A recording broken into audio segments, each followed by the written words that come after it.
banyak perkara yang tak hentinya menimpa.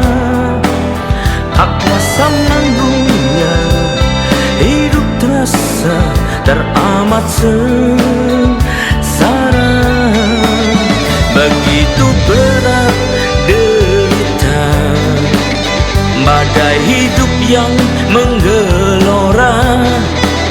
Lemah tanpa daya, lenyap asa, semua hancur musnah. Tapi ingatlah, jangan putus asa, karena mujizatnya masih ada.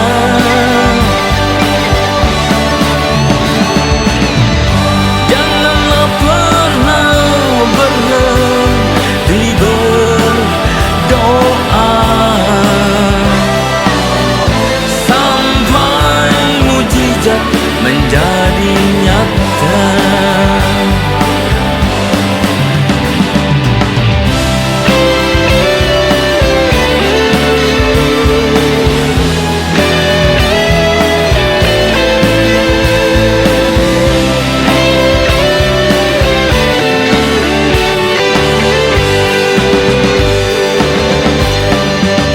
Betapa banyak perkara yang tak hentinya menimpa.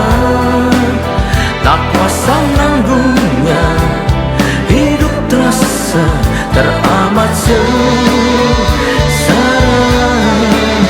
Begitu berat derita, badai hidup yang menggelora. Lemah tanpa daya, lenyap asa, semua hancur musnah. Tapi ingatlah, jangan putus asa, karena mujizatnya masih ada.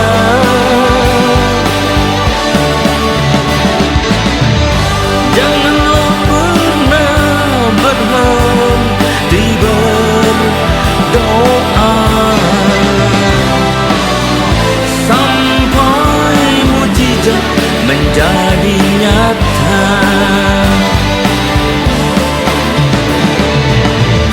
Serukan namanya yang berkuasa, karena tiada yang tak mungkin bagi Dia.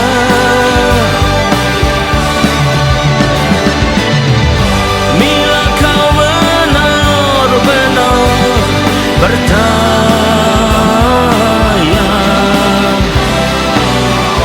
sungguh mujizatnya masih ada.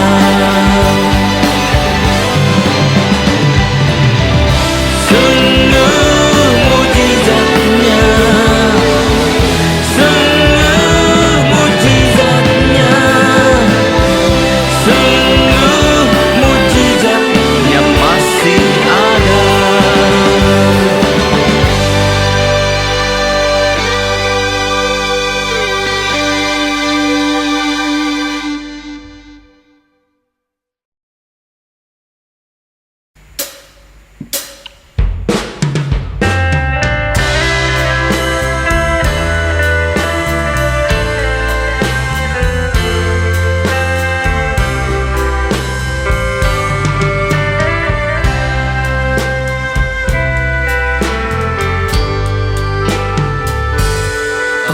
Tuhan, curahkan Roh Kudus-Mu, kami menanti-nantikan-Mu, agar kami dapat melakukan semua yang telah diperintahkan Tuhan.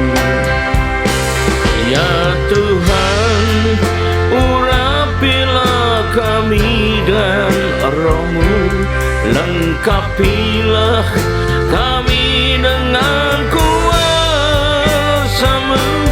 Engkaulah yang menyertai kami selalu untuk menangkan jiwa-jiwa bagi-Mu.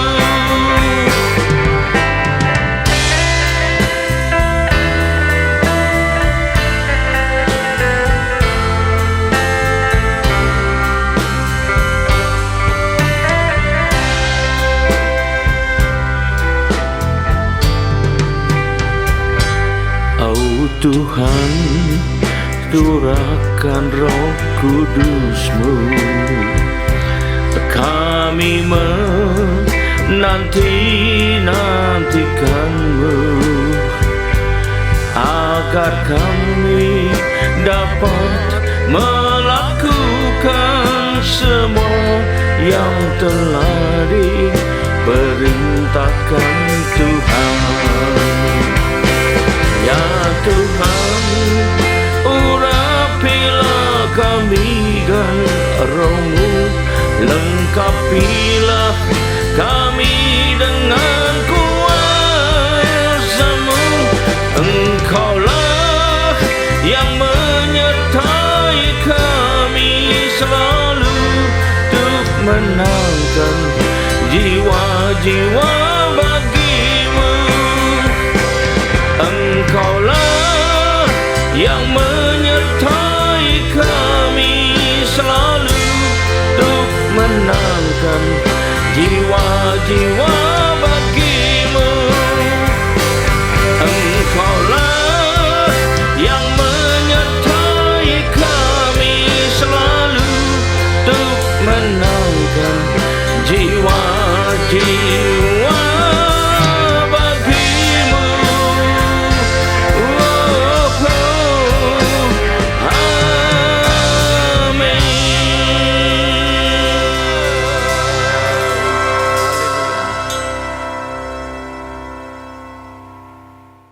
Shalom, selamat berjumpa kembali saudara dikasihi Tuhan. Mari kita persiapkan diri kita untuk masuk dan terima firman Tuhan. Sebelumnya marilah kita berdoa. Terima kasih Tuhan, kami umat-Mu siap menyambut firman-Mu. Urapilah kami semua Tuhan, dan urapi hamba-Mu yang akan menyampaikan firman ini, agar firman ini tidak kembali dengan sia-sia, tapi boleh tumbuh dalam hidup kami dan menghasilkan buah yang baik dan berlipat ganda, yaitu sampai 30 kali, 60 kali, bahkan 100 kali ganda.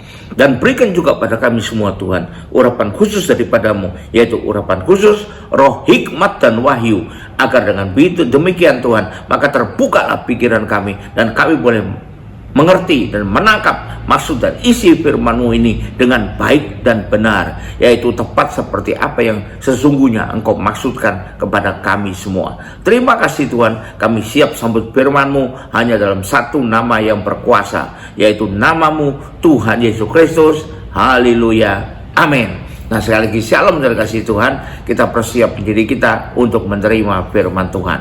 Tema dari firman Tuhan pada hari ini saya pilihkan yang bertemakan hati-hati, berwaspada terhadap bujukan, godaan dari si iblis.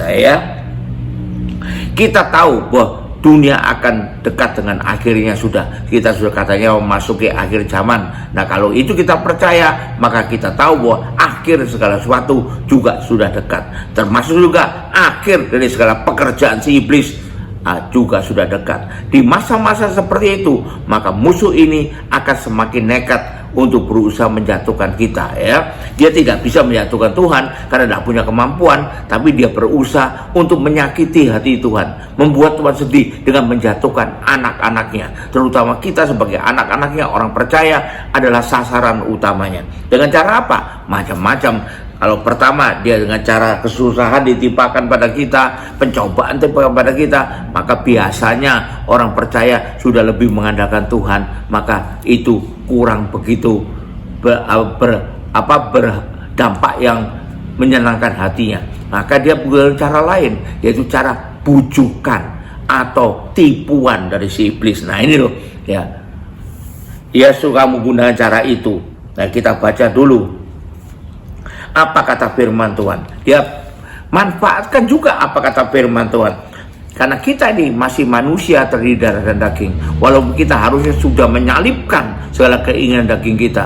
Ya, kita berubah jadi manusia kedagingan, manusia duniawi, berubah menjadi manusia rohani, yaitu manusia sorgawi. Tapi kita masih terdiri dari darah dan daging.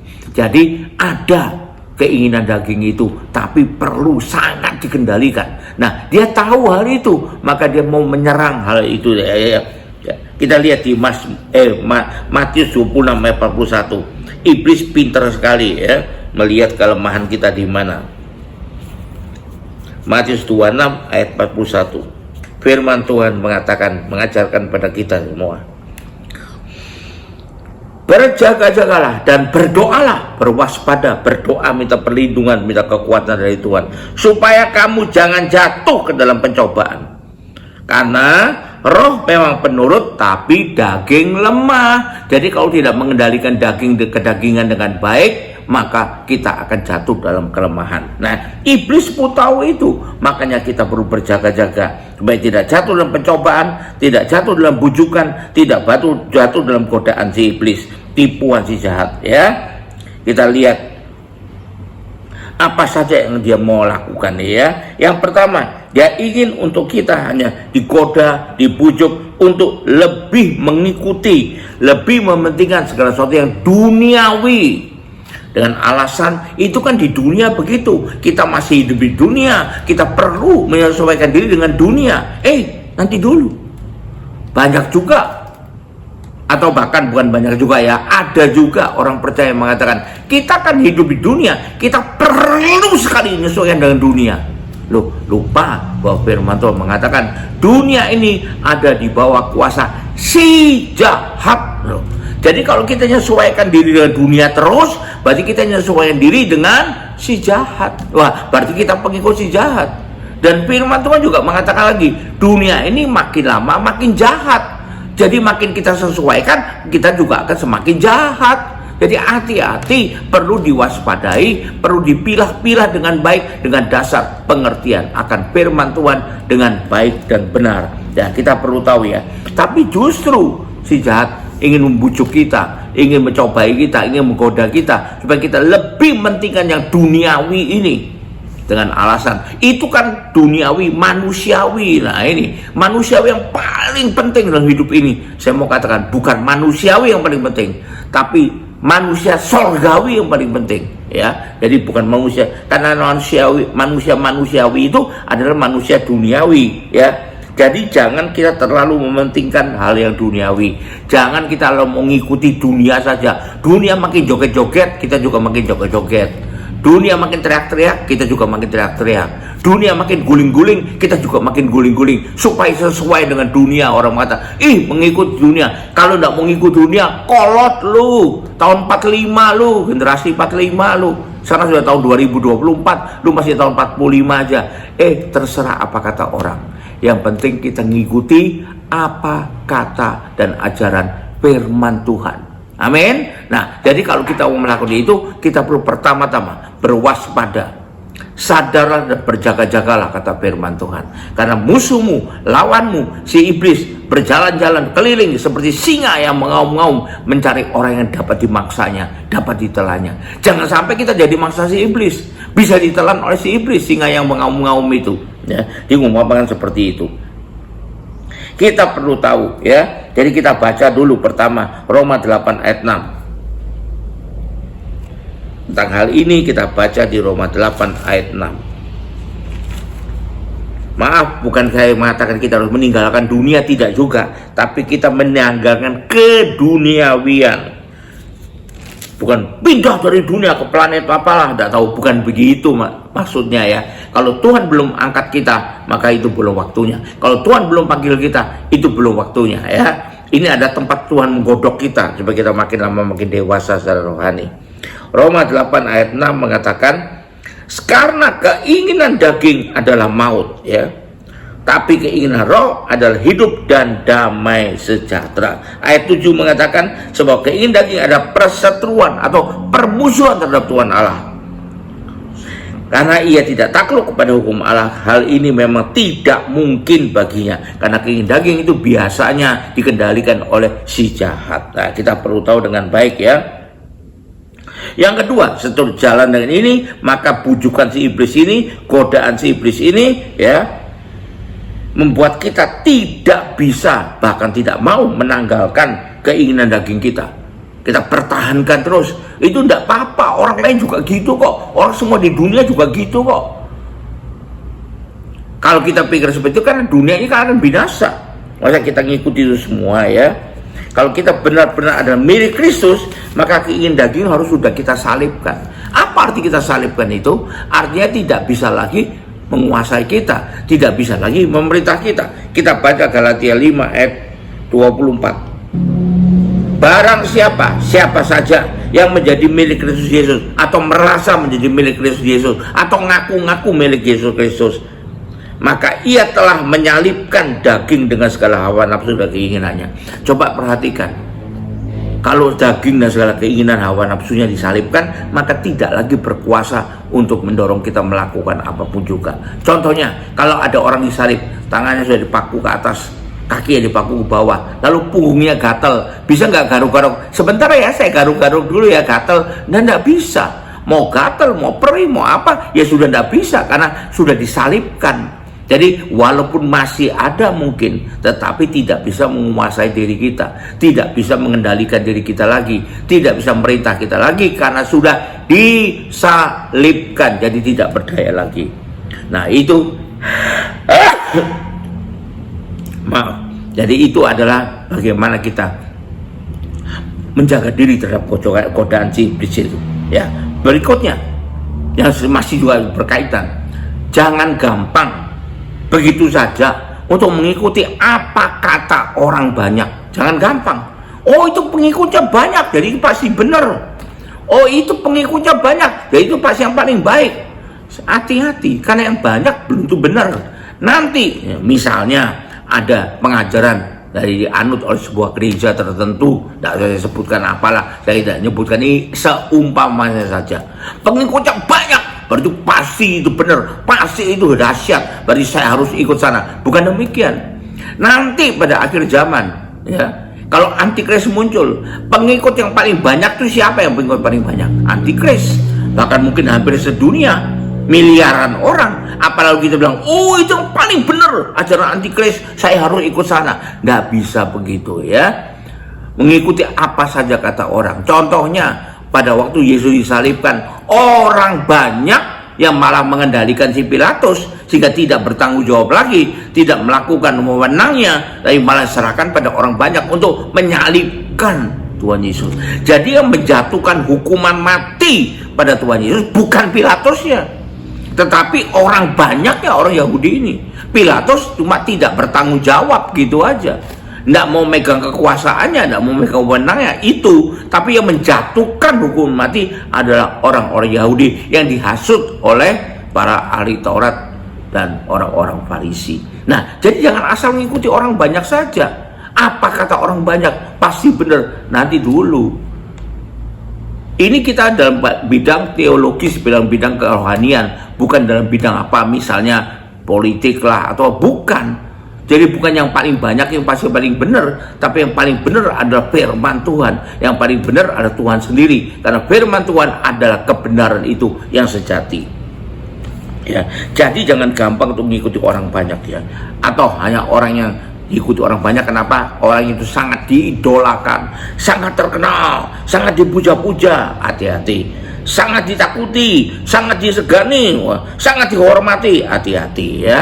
Jadi bukan cuma itu, tapi semuanya. Makanya Tuhan bilang apa di Galatia 5 itu, ujilah segala sesuatu. Bukan Galatia 5, 1 Tesalonika 5. Ujilah segala sesuatu, walaupun itu diucapkan oleh orang banyak, walaupun diutarakan oleh orang yang paling disegani, walaupun diutarakan oleh orang yang paling dihormati, paling dipuja-puja, tetap saja harus diuji. Apa alat ujinya? Yang pertama adalah dari Tuhan sendiri. Tapi kalau kita mungkin masih kesulitan untuk mendapatkan itu, maka kita bisa gunakan yang kedua yang sudah ada tersedia buat kita. Yang harus kita kejar dan kita pahami adalah dengan firman Tuhan. Kalau sesuai firman Tuhan, maka kemungkinan untuk itu benar adalah lebih besar. Tapi kalau nggak sesuai firman Tuhan, maka itu kemungkinannya adalah salah atau tidak benar jauh lebih besar. Sesuai firman Tuhan aja belum tentu benar loh. Sepertinya iblis waktu mencobai Tuhan Yesus juga pakai firman Tuhan. Firmannya benar, tapi pemanfaatannya pada kesempatan, pada konteks yang tidak benar digunakan oleh si iblis. Mazmur 91 digunakan oleh iblis. Maka Tuhan bilang, jangan kamu mencobai Tuhan Allahmu. Waktu disuruh Tuhan meloncat dari bangunan bait Allah, itu kan ada di Mazmur 91 ayatnya. Maka Allah akan nyuruh malaikat menopang kakimu jika tidak terantuk pada batu. Iya benar firman, berdasar firman. Iya berdasar firman, tapi penerapannya yang tidak tepat gitu loh. Jadi kita perlu berhati-hati ya. Perlu sekali berhati-hati. Nah berikutnya lagi, iblis akan membujuk kita untuk lebih mengutamakan yang paling berbahaya, materi atau harta, sehingga kita menjadi tamak akan harta, menjadi tamak akan uang. Nah, tapi dunia ini butuh uang Pak, jadi kita perlu kejar uang. Dunia butuh uang, yes, tapi bukan segala-galanya bisa dibayar dengan uang. Kalau Tuhan panggil Anda, bisa Anda bayar Tuhan dengan uang supaya tidak jadi dipanggil tambah 15 tahun lagi. Bisa? Nah, kan tidak mungkin bisa. Walaupun uangnya banyak, sakitnya gitu katanya, sakit parah. Ya kalau Tuhan mau panggil ya berpulanglah kemudian. Tapi walaupun tidak punya uang, sakitnya parahnya sama, tapi kalau Tuhan mau sembuhkan dia dalam nama Yesus, sembuh kankernya hilang. Loh, kok bisa? Karena Allah kita Allah Maha Kuasa. Jadi jangan bergantung sepenuhnya kepada materi dan mengejar terlalu cinta uang. Cinta akan uang adalah akar segala kejahatan, kata firman Tuhan. Hati-hati sekali buat kita ya. Tetapi bujukan si iblis buat orang itu betul-betul bisa cinta akan uang. Apa saja dikejar demi uang. Misalnya jadi pelayan Tuhan yang sungguh-sungguh ada tugas, tapi kemudian ada customer datang. Waduh, padahal belum tentu dapat duit itu, baru kemungkinan saja. Wah, tinggal semua tugasnya demi customer. Nanti dulu hati-hati ya. Hati-hati sekali. Nah, kalau itu memang tugas kita, memang itu Tuhan tugaskan kita, jangan ditinggal demi apa saja. Nah, kita perlu tahu karena Tuhan adalah lebih dari segalanya. Itu adalah berikutnya bujukan si iblis. Rugi dong kamu kalau kamu tidak mau temui customer. Siapa tahu kamu dapat 2 miliar di sini. Waduh, mau dapat 2 triliun kek. Kalau kita tidak disukai Tuhan, payah jadinya. Lalu yang terakhir, membuat kita tidak bisa bertahan sampai akhir. Mudah menyerah. Ada pencobaan, ada persoalan, gampang menyerah, lalu putus asa. Nah ini, padahal Tuhan ingin kita bertahan sampai akhir. Pencobaan apapun bertahan, karena Tuhan dalam firman-Nya mengatakan bahwa Allah turut bekerja dalam segala sesuatu, baik enak, baik gak enak, baik menyenangkan, baik tidak menyenangkan, untuk mendatangkan kebaikan bagi kita. Mari kita baca Wahyu 2 ayat 10. Itu Roma 8 ayat 28 ya. Wahyu 2 ayat 10. Jadi kita perlu berhati-hati terhadap bujukan dan godaan dari si iblis ini, agar kita jauh daripada keinginan dan kehendak Tuhan. Janganlah takut terhadap apa yang harus engkau derita. Ini kata firman Tuhan, ini nasihat dari Tuhan. Sesungguhnya, sungguh ya, ini tidak bohong-bohongan nih. Iblis akan melemparkan beberapa orang dari antaramu ke dalam penjara, baik kamu dicobai dan kamu akan beroleh kesusahan selama 10 hari. Ada kesusahan, ada persoalan, ada penderitaan, tapi hendaklah kamu setia sampai mati, dan aku akan mengaruniakan padamu mahkota kehidupan. Jadi dapat mahkotanya gimana? Kalau setia sampai mati, bertahan sampai akhir ya. Itu adalah janji firman Tuhan. Tapi sekali lagi saya katakan, iblis berusaha membujuk kita, menggoda kita, menipu kita supaya kita tidak mengikuti apa yang menjadi kehendak Tuhan. Karena itu berhati-hatilah, berjaga-jagalah, pikirkan semua dengan benar. Uji dulu segala sesuatu, jangan mengikuti apa yang kelihatan mata saja ya, tapi ujilah sampai ke dalam-dalamnya. Haleluya, puji Tuhan. Mari kita akhiri ibadah ini dengan terima berkat dari Tuhan. Angkat dua tanganmu. Terima berkat Tuhan. Kembalilah ke aktivitas masing-masing dengan berkat terbaik Allah Bapa di sorga, dengan kasih karunia dan damai sejahtera dari Tuhan kita Yesus Kristus, juga dengan persekutuan, pertolongan, penghiburan, kekuatan, terutama urapan yang penuh Roh Kudus, membuat kita bisa bertahan terhadap ujian, terhadap godaan, terhadap bujukan, terhadap tipuan si iblis, dan biarlah itu menyertai kita mulai saat ini sampai sepanjang tahun ini sampai Maranatha. Tuhan Yesus datang kembali. Haleluya. Puji Tuhan. Amin. Tuhan berkati. Sampai jumpa. Haleluya.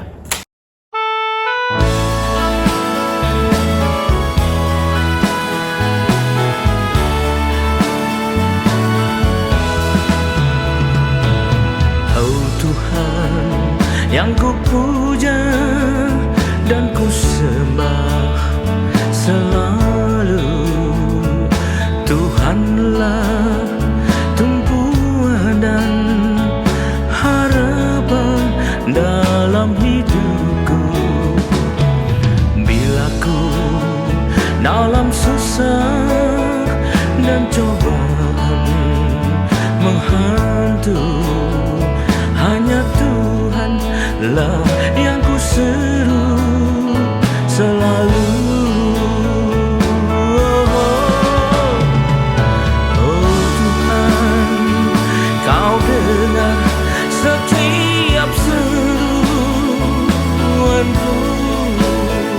Kau tak pernah terlambat untuk menjawab doaku.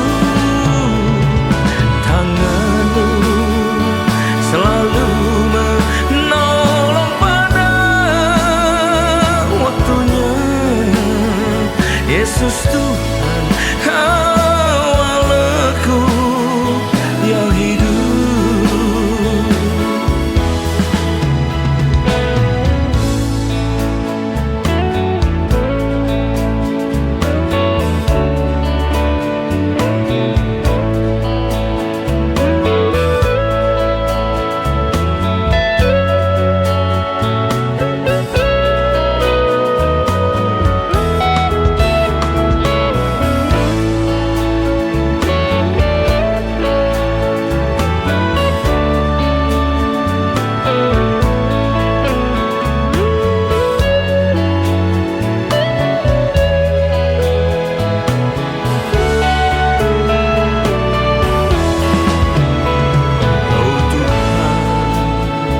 Yang ku puja dan ku sembah selalu, Tuhanlah tumpuan dan harapan dalam hidupku. Bila ku dalam susah dan cobaan menghantui, hanya Tuhanlah yang ku seru selalu. Oh Tuhan, Kau dengar setiap seruanku. Kau tak pernah terlambat untuk menjawab doaku. Selalu menolong pada waktunya. Yesus Tuhan,